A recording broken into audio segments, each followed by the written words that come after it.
সম্মানিত ভারপ্রাপ্ত চেয়ারম্যান আমাদের রাজনৈতিক অভিভাবক তারেক রহমানকে বিনীতভাবে বক্তব্য রাখার জন্য অনুরোধ জানাচ্ছি। বিসমিল্লাহির রহমানির রহিম।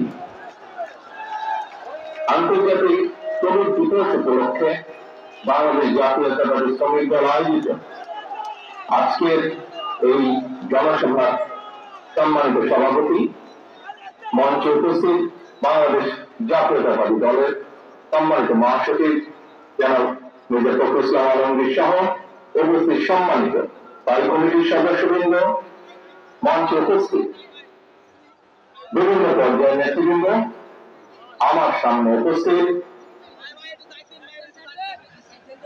প্রিয় ভাই ও বোনেরা, শ্রমিক ভাই ও বোনেরা, আসসালামু আলাইকুম। আন্তর্জাতিক শ্রমিক দিবস উপলক্ষে আমি প্রথমেই বাংলাদেশ সহ সারা বিশ্বের শ্রমজীবী কর্মজীবী মানুষের প্রতি জানাই একান্ত শুভেচ্ছা এবং ভালোবাসা। 18 কোটির বেশি মানুষের এই বাংলাদেশে বিভিন্ন সেক্টরে সব মিলিয়ে কর্মক্ষম শ্রমজীবী মানুষের সংখ্যা প্রায় 8 কোটি বা তারও কিছু বেশি। তো ভাই বোনেরা, এর ভেতর নারী শ্রমিকের সংখ্যা প্রায় অর্ধেক। শ্রমজীবী কর্মজীবী এইসব মানুষেরাই আমাদের এই প্রিয় বাংলাদেশের উন্নয়ন এবং অর্থনীতির প্রাণ। দেশের কোটি কোটি শ্রমজীবী কর্মজীবী মানুষ, তান্ত্রিক জনগোষ্ঠী, কৃষক, শ্রমিক, দিনমজুর মেহনতি জনগণকে অবহেলা কিংবা অধিকার বঞ্চিত রেখে আমাদের মুক্তিযুদ্ধের কাঙ্ক্ষিত বাংলাদেশ প্রতিষ্ঠা করা সম্ভব নয়। শ্রমজীবী কর্মজীবী প্রিয় ভাই ও বোনেরা, আপনারা যারা আজকের এই সমাবেশে হাজির হয়েছেন, অবশ্যই আপনাদের একটি লক্ষ্য বা উদ্দেশ্য রয়েছে, একটি প্রত্যাশা রয়েছে। কি সেই প্রত্যাশা, কি সেই উদ্দেশ্য? সেটি হল এমন একটি গণতান্ত্রিক রাষ্ট্র, সরকার, সমাজ ব্যবস্থা, আপনাদের আমাদের প্রত্যেকের প্রত্যাশা, এমন একটি কর্ম পরিবেশ আপনাদের প্রত্যাশা, যে রাষ্ট্র এবং সমাজ আপনাদের প্রত্যাশা এবং প্রাপ্তি নিশ্চিত করবে। মাথার ঘাম পায়ে ফেলে উপার্জন করার পর আপনারা শ্রমের ন্যায্য মূল্য পাবেন। রাষ্ট্র ও সমাজে আপনাদের অধিকার এবং মর্যাদা নিশ্চিত থাকবে। এমনই একটি গণতান্ত্রিক রাষ্ট্র, সরকার, সমাজ ব্যবস্থায় আপনাদের সহ আমাদের সকলের প্রত্যাশা। এমন একটি বাংলাদেশ প্রতিষ্ঠিত হলে আপনারা ভালো থাকবেন, আপনাদের পরিবার ভালো থাকবে, বাংলাদেশ ভালো থাকবে। আপনারা ভালো থাকলে দেশ ভালো থাকবে। দেশ এবং জনগণ ভালো থাকলে, দেশে জনগণের অধিকার প্রতিষ্ঠিত থাকলে কেউ বাংলাদেশকে তাবেদার রাষ্ট্রে পরিণত করতে পারবে না। সুতরাং দেশে জনগণের অধিকার প্রতিষ্ঠিত থাকা না থাকার সঙ্গে, জনগণের ভালো থাকা না থাকার সঙ্গে কিন্তু দেশের স্বাধীনতা, সার্বভৌমত্বের সরাসরি সম্পর্ক রয়েছে। প্রিয় ভাই বোনেরা, আপনাদের ভালো রাখার জন্য, দেশ এবং জনগণকে নিরাপদ রাখার জন্য, জনগণের অধিকার সুপ্রতিষ্ঠিত রাখার জন্যই আমাদের এই রাজনীতি, বিএনপির রাজনীতি। আমাদের সকলের প্রিয় দল বিএনপির প্রতিষ্ঠাতা, বাংলাদেশের স্বাধীনতার ঘোষক শহীদ রাষ্ট্রপতি জিয়াউর রহমানের একটি কথা এই ক্ষেত্রে আমি স্মরণ করতে পারি। শহীদ জিয়া বলেছিলেন, আমাদের রাজনৈতিক দর্শন হল জনগণের কল্যাণে কাজ করা। প্রিয় ভাই বোনেরা, জনগণের রায় বিএনপি অনেকবার রাষ্ট্র পরিচালনার দায়িত্ব পালনের সুযোগ পেয়েছে। বিএনপি সরকার প্রতিবারই মানুষের অধিকার এর প্রতি সম্মান রেখে জনগণের কল্যাণে আন্তরিকভাবে দায়িত্ব পালনের চেষ্টা করেছে। এ কারণেই কিন্তু বিএনপি নেতাকর্মীদেরকে কখনোই দেশ ছেড়ে পালিয়ে যেতে হয়নি। প্রিয় ভাই ও বোনেরা, গত ১.৫ দশকে স্বাধীন বাংলাদেশকে পরাধীনতার শৃঙ্খলে আবদ্ধ করে ফেলা হয়েছিল। দুর্নীতি, দুঃশাসন চালিয়ে পলাতক স্বৈরাচার জনগণের স্বাধীনভাবে বাঁচার অধিকার, ভোটের অধিকারকে কেড়ে নিয়েছিল, জনগণকে করেছিল ক্ষমতাহীন। হাজারো শহীদের রক্তের বিনিময় বীর জনতার গণ অভ্যুত্থানে ৫ই আগস্ট ফ্যাসিবাদের পতন ঘটেছে। কিন্তু ফ্যাসিবাদের পতন হলেও আজও জনগণের গণতান্ত্রিক রাজনৈতিক অধিকার এখনো সম্পূর্ণভাবে প্রতিষ্ঠিত হয়নি এবং এই কারণেই শ্রমজীবী কর্মজীবী মানুষ এখনো তাদের নির্বাচিত প্রতিনিধিদের মাধ্যমে নিজেদের দুঃখ দুর্দশার কথাগুলো সরকারের কানে পৌঁছে দেওয়ার সুযোগ পাচ্ছে না। প্রিয় ভাই বোনেরা, এই ক্ষেত্রে আমি আপনাদের সামনে একটি উদাহরণ তুলে ধরতে চাই। আপনাদের নিশ্চয়ই সকলে কম বেশি জানা আছে, এবছর আলু চাষের সঙ্গে যারা জড়িত ছিলেন আপনারা সকলেই কম বেশি জানেন, দেশে কিন্তু এবছর বার্ষিক চাহিদার চেয়েও বেশি আলু উৎপাদিত হয়েছে।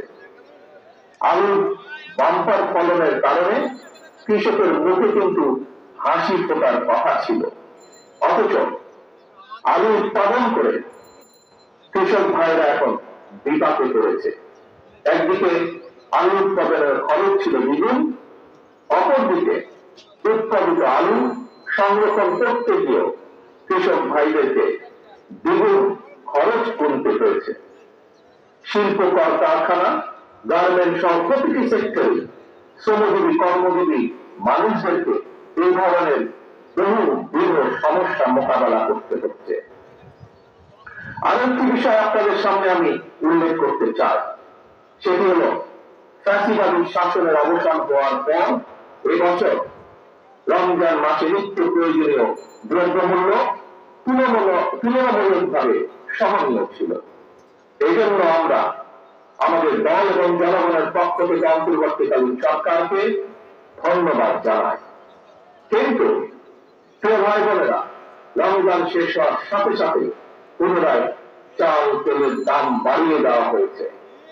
চাল তেলের দাম বেড়েছে, কিন্তু মানুষের আয় রোজগার কিন্তু বাড়েনি। তাহলে জনগণ এখন তাদের এমন ভোগান্তির কথা তার কাছে কোথায় কিভাবে বলবে? প্রিয় কৃষক শ্রমিক ভাই ও বোনেরা, দেশে এখন প্রতিনিয়ত সংস্কার নিয়ে শোরগোল চলছে। গণমাধ্যমের খবর কিংবা টিভির টকশো সবখানেই সংস্কার নিয়ে আলোচনা।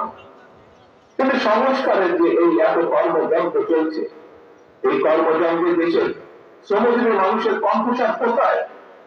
কৃষক শ্রমিকরা তো গ্রামীণ অর্থনীতির মূল চালিকা শক্তি, তাহলে তারা কোথায়?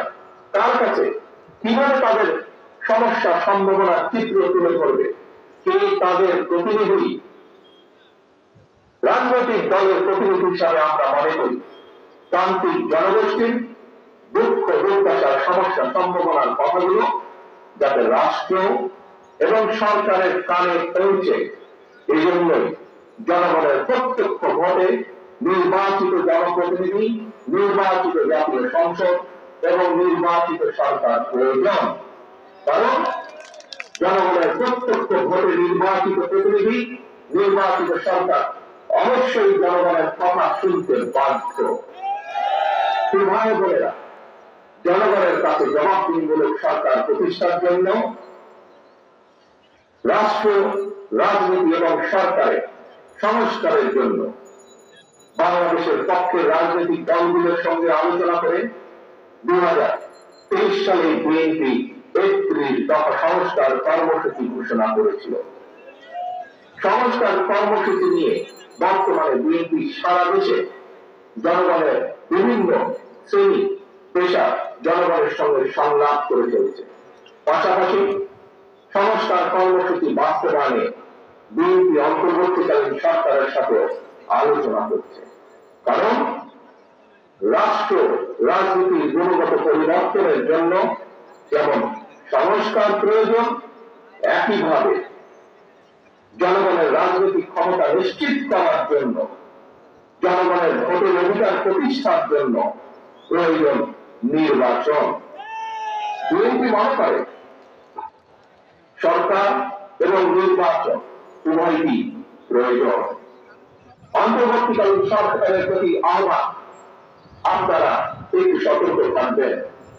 অন্তর্বর্তীকালীন সরকারের একটি অংশ সংস্কার এবং নির্বাচনকে মুখোমুখি দাঁড় করিয়ে ট্যাক্সিবাদ বিরোধী রাজনৈতিক দলগুলোর মধ্যে সুপরিকল্পিতভাবে উন্নয়নকে দিতে চায়। গণতান্ত্রিক জনগণের মনে এই ধরনের বিশ্বাস জন্ম দিতে শুরু করেছে। তাদের কাছে আমাদের আহ্বান, স্বল্প মেয়াদী এবং দীর্ঘমেয়াদী সংস্কার প্রস্তাবনা প্রণয়ন করুন।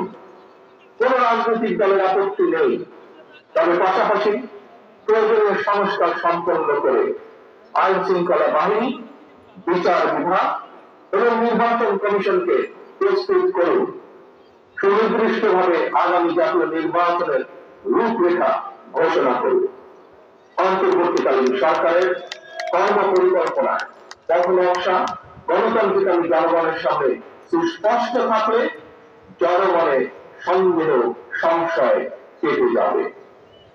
প্রিয় দেশবাসী, ফ্যাসিবাদ মুক্ত বাংলাদেশে জনগণের ভোটে জনগণের কাছে জবাবদিহিমূলক সরকার প্রতিষ্ঠার জন্যই বিএনপি সহ বাংলাদেশের গণতান্ত্রিক রাজনৈতিক দলগুলো অন্তর্বর্তীকালীন সরকারকে নিঃশর্ত সমর্থন দেওয়া অব্যাহত রেখেছে। তবে গণতান্ত্রিক জনগণ মনে করে অন্তর্বর্তীকালীন সরকারের প্রতি অনির্দিষ্টকালের জন্য সমর্থন অব্যাহত রাখা যৌক্তিক নয়। পলাতক স্বৈরাচার দেশে আর যেন মাথা চাড়া দিয়ে ওঠার সুযোগ না পায়, এজন্যই জনগণের কাছে জবাবদিহিমূলক সরকার প্রতিষ্ঠা অত্যন্ত জরুরি। ফ্যাসিস্ট কিংবা স্বৈরাচার হওয়ার মন্ত্র দেশের সংবিধান কিংবা দেশের আইনে লেখা থাকে না, বরং সংবিধান বা আইন না মানার কারণে ফ্যাসিবাদের জন্ম হয়। একজন ব্যক্তি বা গোষ্ঠী যখন থেকে নিজেকে কিংবা নিজেদেরকে একমাত্র অনিবার্য অপরিহার্য মনে করে জনগণের উপর একক সিদ্ধান্ত চাপিয়ে দিতে শুরু করে, তখন থেকেই ফ্যাসিবাদের যাত্রা শুরু হয়। এবং এ কারণেই বলতে চাই, কোন ব্যক্তি অথবা গোষ্ঠীর মনে বিনামূল্যে ক্ষমতা নির্ধারিত করার চিত্ত বাসনা দিনের আকাঙ্ক্ষা যেন রাষ্ট্রীয় সরকারকে ফ্যাসিবাদের প্রতি প্রলুব্ধ করতে না পারে, সেজন্যই জনগণের প্রত্যক্ষ ভোটে নির্বাচিত জনপ্রতিনিধি, নির্বাচিত জাতীয় সংসদ এবং জবাবদিহিমূলক সরকার প্রতিষ্ঠা করা দরকার। নিয়মিত গণতান্ত্রিক চর্চার মধ্য দিয়ে দেশে মানুষের অধিকার সুরক্ষিত হয়ে উঠে রাষ্ট্রীয় রাজনীতিতে গণতন্ত্র প্রাতিষ্ঠানিক ভিত্তি পায়। প্রিয় ভাই বোনেরা, জনগণের সরাসরি ভোটের মাধ্যমেই দেশের সরকার গঠিত হয়, সরকারের পরিবর্তন ঘটে, এটি বিশ্বের গণতান্ত্রিক রীতি। তবে রাষ্ট্র স্বৈরাচার কিংবা ফ্যাসিবাদের কবলে পতিত হলে গণবিপ্লব কিংবা গণঅভ্যুত্থানের মাধ্যমেও ফ্যাসিবাদী সরকারের পরিবর্তন হয়। তত্ত্বাবধায়ক কিংবা অন্তর্বর্তীকালীন সরকার গঠিত হয়। এ ধরনের বিশেষ পরিস্থিতির সরকার অবৈধ নয়, তবে এ ধরনের বিশেষ পরিস্থিতির সরকার কখনোই জনগণের সরাসরি ভোটে নির্বাচিত সরকারের বিকল্প নয় এবং বিকল্প হতে পারে না। প্রিয় দেশবাসী, এবার আরো একটি গুরুত্বপূর্ণ বিষয়ের দিকে আপনাদের দৃষ্টি আকর্ষণ করতে চাই। আভ্যন্তরীণ যুদ্ধে লিপ্ত মিয়ানমারের রাখাইনে মানবিক সাহায্য পৌঁছানোর জন্য বাংলাদেশের করিডোর হিসাবে ব্যবহারের অনুমতি দেওয়ার ব্যাপারে অন্তর্বর্তীকালীন সরকার নাকি নীতিগতভাবে সিদ্ধান্ত নিয়েছে। দেশের স্বাধীনতা সার্বভৌমত্বের সঙ্গে জড়িত এমন একটি স্পর্শকাতর বিষয় সিদ্ধান্ত নেওয়ার ক্ষেত্রে অন্তর্বর্তীকালীন সরকার কিন্তু জনগণকে জানায়নি, এমনকি জনগণের প্রতিনিধিত্বকারী রাজনৈতিক দলগুলোর সঙ্গে কোনই আলোচনা করার প্রয়োজন বোধ করেনি। দেশের জনগণকে না জানিয়ে অন্তর্বর্তীকালীন সরকার এ ধরনের সিদ্ধান্ত নিতে পারে কিনা কিংবা নেওয়া উচিত কিনা এই মুহূর্তে সেই বিতর্ক আমি তুলতে চাই না। তবে দেশের স্বাধীনতা প্রিয় জনগণের মনে করে করিডোর, স্বাধীনতা প্রিয় জনগণ মনে করে করিডোর দেওয়া না দেওয়ার বিষয় সিদ্ধান্ত আসতে হবে জনগণের কাছ থেকে। সিদ্ধান্ত আসতে হবে জনগণের প্রত্যক্ষ ভোটে নির্বাচিত জাতীয় সংসদের মাধ্যমে। এই ধরনের পরিস্থিতিতে গণতান্ত্রিক বিশ্বের দেশে দেশে এটাই নিয়ম, এটাই নীতি। আমাদের বক্তব্য স্পষ্ট, বিদেশিদের স্বার্থ রক্ষার স্বার্থে নয়, অন্তর্বর্তীকালীন সরকারকে সবার আগে দেশের জনগণের স্বার্থ নিশ্চিত করতে হবে। কারণ মিয়ানমার, ভারত, পাকিস্তান কিংবা অন্য কোন দেশ নয়, সবার আগে বাংলাদেশ। এটি হতে হবে আমাদের, এটি হতে হবে আমাদের একমাত্র লক্ষ্য। সারা দেশের শ্রমজীবী কর্মজীবী ভাই ও বোনেরা, আমি বিশ্বাস করি, বিএনপি বিশ্বাস করে, তৃণমূলের জনগণের রাজনৈতিক এবং অর্থনৈতিক ক্ষমতায়ন ছাড়া শ্রমজীবী কর্মজীবী মানুষের ভাগ্যের পরিবর্তন সম্ভব নয়। শ্রমজীবী কর্মজীবী মানুষের অধিকার উপেক্ষা করে কোন রাষ্ট্র এগিয়ে যেতে পারে না। শ্রমজীবী কর্মজীবী মানুষের শ্রম, ঘাম, মেধার উপরে নির্ভর করে একটি দেশের উন্নয়ন এবং অর্থনীতির শক্তিশালী ভিত্তি রচিত হয়।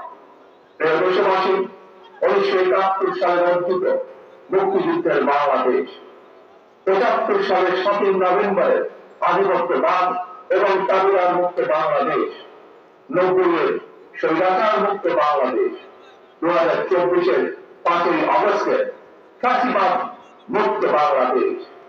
দেশের ইতিহাসের প্রতিটি বাক্যে জনগণের একটি সুমহান আকাঙ্ক্ষা কি সেটি হচ্ছে একটি বৈষম্যহীন, নিরাপদ, মানবিক, গণতান্ত্রিক বাংলাদেশ বিনির্মাণ। আজকের এই বিশেষ দিনে দেশের কৃষক, শ্রমিক, মেহনতি মানুষ দল, মত, ধর্ম, বর্ণ নির্বিশেষে দেশের গণতান্ত্রিক জনগণের প্রতি আহ্বান, কোন উস্কানি কিংবা অপপ্রচারে বিভ্রান্ত হবেন না। 71-এর মুক্তিযুদ্ধ থেকে আজ পর্যন্ত সকল শহীদদের কাঙ্ক্ষিত বাংলাদেশ প্রতিষ্ঠার জন্য আসুন আমরা ঐক্যবদ্ধ হই, ঐক্যবদ্ধ থাকি। কারণ অনেক সুযোগ নিয়ে পরাজিত, পলাতক অপশক্তি যাতে আর পুনর্বাসিত হবার সুযোগ না পায়, এই ব্যাপারে সতর্ক এবং সজাগ থাকার আহ্বান জানিয়ে কৃষক, শ্রমিক, মেহনতি মানুষ, গণতান্ত্রিক আমি জনগণের সাফল্য কামনা করে আমার বক্তব্য শেষ করছি। আল্লাহ হাফেজ। বাংলাদেশ জিন্দাবাদ, বাংলাদেশ জাতীয়তাবাদী দল জিন্দাবাদ।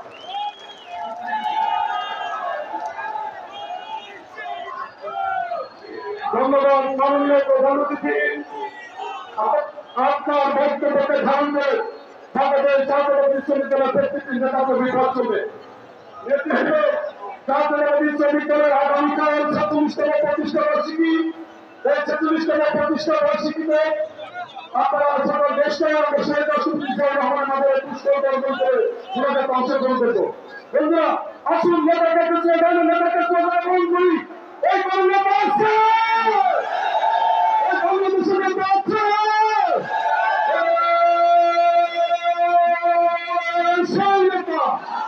Rohman,